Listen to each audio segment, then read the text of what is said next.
Existe-t-il d'autres dispositifs contre la dysfonction érectile?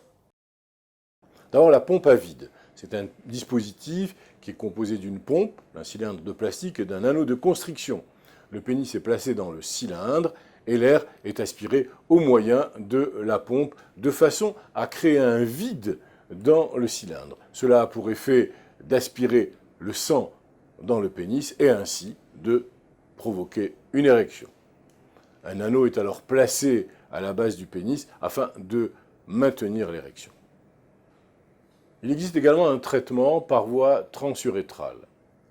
Ce traitement consiste à insérer un minuscule suppositoire dans le bout du pénis au moyen d'un applicateur. Le médicament ainsi administré a pour effet de relâcher les muscles du tissu érectile et d'augmenter la quantité de sang dans le pénis. Il existe également des injections péniennes. Ce traitement consiste à injecter ou à s'injecter, souvent c'est le patient qui se le fait, un médicament directement dans le côté du pénis avec une aiguille fine avant les relations sexuelles, agissant de la même manière que le traitement par voie transurétrale. Le médicament injecté entraîne le relâchement des muscles du tissu érectile et augmente la quantité de sang dans le pénis. Les implants péniens. Cette méthode consiste à remplacer le tissu érectile du pénis par une prothèse.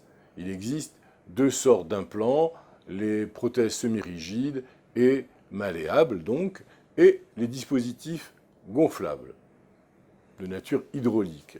Ces deux types d'implants requièrent une chirurgie et représentent donc une solution de dernier recours.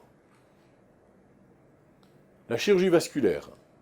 Ce traitement s'adresse généralement aux hommes dont la circulation du sang dans la région pelvienne est en partie bloquée par une blessure.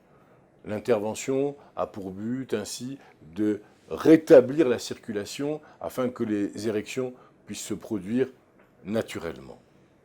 Toutes les méthodes que je viens de citer, après la prise de comprimés, toutes ces méthodes, aujourd'hui, ont diminué en quantité et en nombre. Elles ont été amplement remplacées, et avec profit, par l'utilisation des comprimés de la phosphodiesterase 5 qui ont donné et qui donnent de bons résultats.